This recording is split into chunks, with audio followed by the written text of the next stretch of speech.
یہ نہیں معلوم ہے اس کو، یا مریض کب تک اچھا ہو جائے گا، تو کہتے ہیں وضو کر کے عطر لگائے اور دوشنبہ کے روز روزہ رکھے، پیر کے دن شنبہ، یک شنبہ، دو شنبہ روزہ رکھے اور رات کو باوضو سوئے، اور منگل کے روز طلوع آفتاب سے پہلے ان آیتوں کو، ابھی وہ آیتیں آ رہی ہیں، ان آیتوں کو ایک ہرے کپڑے پر زعفران اور خالص گلاب سے لکھے، پھر اس کپڑے کو عود اور عنبر سے دھونی دے کر اس کو ایک ڈبے کے اندر بند کر دے، اس طرح کہ نہ کوئی آدمی اس کو دیکھے اور نہ چاند اور سورج کا سامنا ہو۔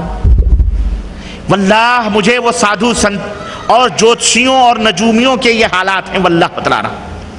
یہ کون ہے معلوم ہے؟ بہشتی زیور والے حضرت ہیں یہ۔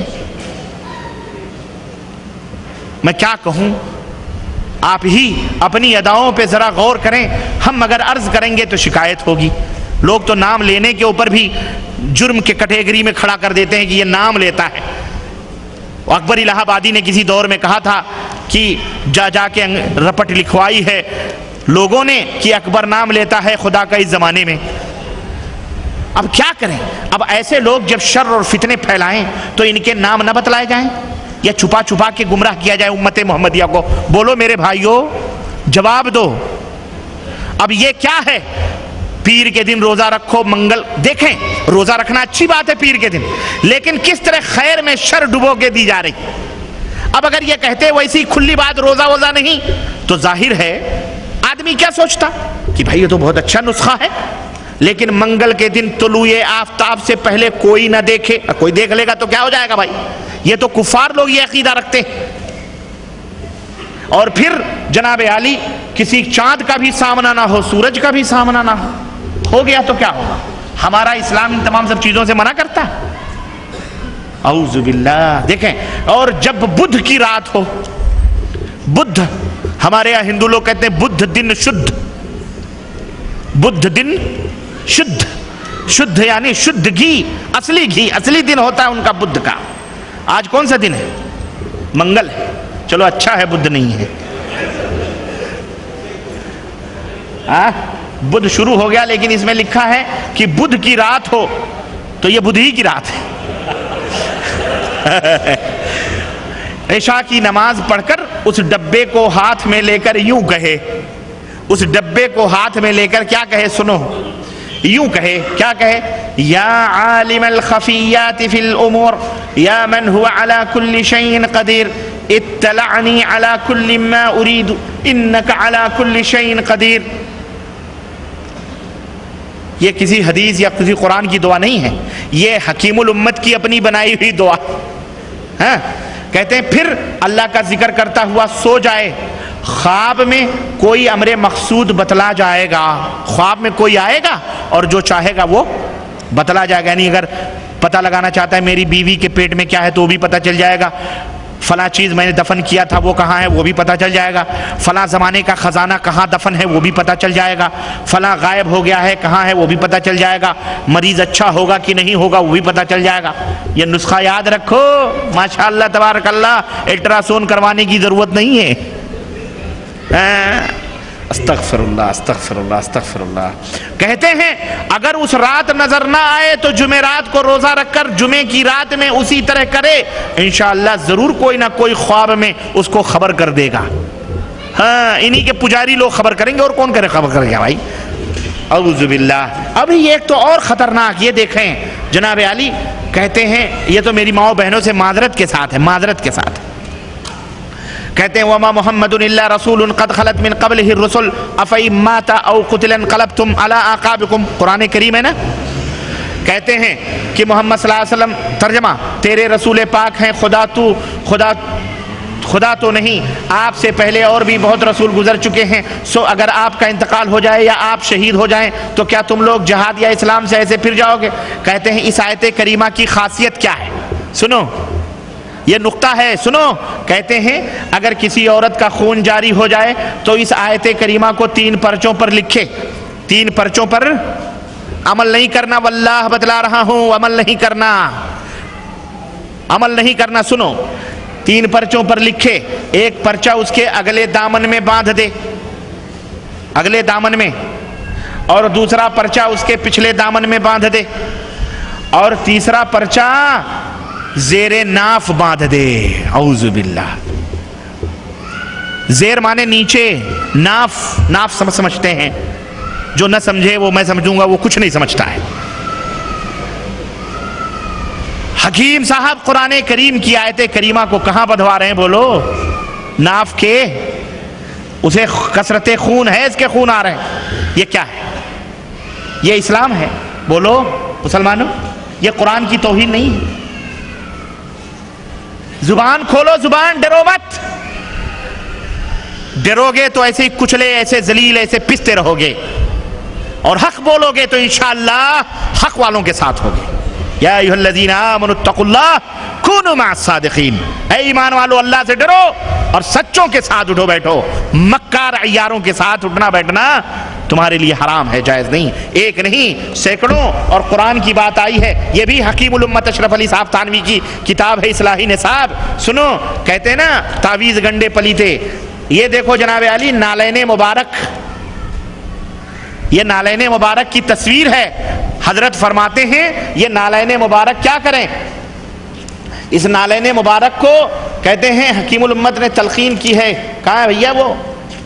اس نالین مبارک کو کہتے ہیں بہتر یہ ہے کہ آخر شب میں، رات کے آخری حصے میں اٹھ کر وضو کر کے تہجد میں جس قدر ہو نماز پڑھ لے۔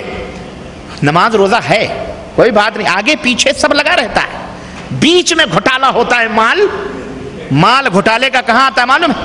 ہمارے یہاں کی کمپنیاں، ہندوستان ہو یا پاکستان ہو، باہر ممالک سے جو فوڈ یا جو کھانے سپلائی کرتی ہیں، اللہ من رحم اللہ، پہلے بہترین مال سپلائی کر دیتے ہیں، جب جان جاتے ہیں کہ بندہ بن چکا ہے اپنا، تو گھوٹالے کا مال شروع ہو جاتا ہے، گھوٹالے کا مال ڈپلیکیٹ کا۔ سنو، وہی مال ہے۔ کہتے ہیں کہ تہجد جس قدر ہو پڑھ لے، اس کے بعد 11 بار درود شریف پڑھے۔ 11ویں والا 11 بار درود شریف پڑھے، 11 بار کلمہ طیبہ پڑھے، 11 بار استغفار پڑھے۔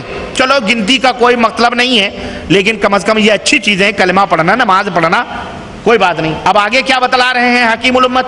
کہہ رہے ہیں کہ اس نقشے کو، کون سے نقشے کو؟ یہ نقشہ کرے غیر گر بت کی پوجا تو کافر۔ اگر غیر بت بنا کر اپنے بزرگوں، اپنے دیوی سنتوں کا مورتی بنا کر پوجے تو وہ کافر ہے، مگر مومنوں پر کشادہ ہیں راہیں، عبادت کریں شوق سے جس کی چاہیں۔ یہ دیکھو، یہ نالین مصطفیٰ ہے۔ اور یہی نہیں بلکہ اور میں آپ کو بتاؤں، یہ نالین مصطفیٰ ہمارے ہرے ہرے پگڑی والے بیچارے کراچی شریف کے جناب الیاس قادری، وہ بھی بنائے ہوئے نا طوطے شاہ، یہ بھی نالین مصطفیٰ ہے، جو سر پہ رکھنے کو مل جائے نالے پاک حضور تو فخر سے کہیں گے کہ تاجدار ہم بھی ہیں۔ مدینہ مدینہ مدینہ مدینہ مدینہ مدینہ مدینہ مدینہ مدینہ مدینہ، چاروں طرف مدینہ، یہ مدینے کے دشمن۔ یہ دیکھو نالین پاک، ہر کتاب کے اوپر اس کا نقشہ آپ کو ملے گا۔ ایک چھوٹی سی اور کتاب تھی، وہ کدھر گئی؟ اس پہ بھی یہ نالین پاک کا ہر جگہ جوتے کا نشان انہوں نے بنایا ہوا ہے۔ اللہ کی قسم، جس طرح کفار و مشرکین گھوڑوں کی نالیں اور اپنی اپنی دیویوں کی تصویریں اور مورتیاں اور اوم نمہ شان لکھ لکھ کر کے اپنے اپنے دروازوں پر لگاتے ہیں، ایسے ہی مسلمانوں کو یہ نسخہ کیمیا دیا گیا ہے کہ تم بھی اپنے نبی کے جوتوں کا کیا رکھو؟ نشان۔ نعوذ باللہ، یہ ہمارے نبی کے جوتے کا نشان نہیں، اعوذ باللہ، اس طرح نہیں ہو سکتا ہے۔ سنیں، کہتے ہیں کہ اس نقشے پاک کو اپنے سر پر، نقشے کو ادب سے اپنے سر پر رکھے۔ یہ کہاں چھپا ہوا ہے؟ بولو، کہاں چھپا ہوا ہے یہ نقشہ؟ پرنٹنگ پریس میں چھپا ہوا ہے نا۔ اس کی کیا اہمیت، کوئی ویلو ہے اس کی؟ یہ فوٹو بیچنا پوجنا جائز ہے؟ کوئی مورتی بنا کے پوجے یا نقشہ بنا کے پوجے، سب شرک باللہ ہے کہ نہیں؟ کوئی ضرورت نہیں ہے کہ تصویر ہو، شکل ہو۔ سنو، کہتے ہیں اس کو اپنے سر کے اوپر رکھے۔ اچھا، اور بتضرع تمام جناب باری تعالیٰ میں عرض کرے، الہی میں جس مقدس پیغمبر کے نقشے نالے شریف کو، جوتے شریف کے نقشے کو اپنے سر پر لیے ہوں، اس کا ادنا درجہ غلام ہوں، الہی اس نسبت غلامی پر نظر فرما کر بابرکت اس فعل شریف کے نعوذ باللہ میری فلاں حاجت پوری فرمائیے، مگر خلاف شرع کوئی حاجت طلب نہ کرے، پھر سر پر سے اس کو اتار کر اپنے چہرے پر ملے، ہاں اپنے چہرے پر اس کاغذ کے نقشے کو کیا کرے، بولو ملے، اور اس کو محبت سے بوسہ دے، اعوذ باللہ۔ وہ جا کے مزاروں کو بوسہ دیتے ہیں تو حضرت اشرف علی صاحب تھانوی اس کو کفر قرار دیتے ہیں۔ بی گروپ کے لوگ، بی گروپ والوں کو کیا کہتے ہیں، شرک شرک شرک شرک شرک شرک۔ یہ کیا ہے، یہ شرک نہیں ہے، جبھی تو ناک میں نکیلے پہنائے ہوئے ہیں بی گروپ والوں نے ڈی کو، ہاں سمجھا کرو۔ اور اشعار ذوق و شوق بغرض ارتیاد عشق محمدی پڑھے، انشاءاللہ عجیب کیفیت پائے گا۔ اب عجیب کیفیت کیا ہوگی، شیطان آئے گا، ننگا گھنگا کرے گا، حال آئے گا، وجد آئے گا، کودے گا، ناچے گا، اور کیا کرے گا۔ یہ ہمارے نبی نے ایسا کیا، اصلی جوتے صحابہ کے پاس موجود تھے، کبھی صحابہ نے ایسا کیا؟ یہ تو پتہ نہیں اپنے گھر کا گھروندا ہے، نقشہ بنا کے پوجنے والے۔ تو میرے بھائیوں ان پجاریوں کی بات نہ کرو، کوئی قبر کی پوجا کرے یا کوئی کسی تعزیے کی پوجا کرے یا کسی نقشے کی پوجا کرے، آخر تعزیہ بھی تو گنبد کی شکل ہے، اس میں مورتی نہیں ہوتی، اس کو پوجنے والوں کو۔ اور عربی میں شرط اسی لیے لگائی گئی ہے کہ تاکہ گنتی ونتی نہ چلے۔ یہ دیکھو تذکرۃ الرشید کس کی کتاب ہے، مولانا محمد عاشق علی صاحب میرٹھی، الہی میرٹھی، مکتب الشیخ، محلہ مفتی سہارنپور یو پی، سوانح قدوۃ العلماء رشید احمد گنگوہی صاحب ڈی گروپ کے بہت بڑے امام ہیں۔ سنو تعویذ بتا رہے ہیں، امام ابن تیمیہ رحمۃ اللہ علیہ نے عربی کی شرط اسی لیے لگائی ہے کہ پتہ نہیں کیا کفر شرک تعویذوں میں بانٹیں گے۔ دیکھو گنتی، دیکھو گنتی، گنتی ہے۔ اور آج بھی ہمارے بر صغیر میں جو قرآن چھپتے ہیں اور اشرف علی صاحب تھانوی کے ترجمے کے ساتھ 12-14 صفحہ جا کر کے اٹھا کر کے شروع پیج کے دیکھو، اس کے اوپر تمام سورتوں کے نقشے بنائے گئے، گنتی میں بنائے گئے کہ نہیں بنائے گئے؟ سورہ یاسین گنتی، سورہ فلاں کی، سورہ ملک، سورہ جن، سب کے تختے بنائے گئے، ایسے ہی جیسے یہ نقشے آپ گنتی کی دیکھ رہے ہیں۔ کہہ رہے ہیں کہ اگر کوئی شخص مریض ہو، اس کی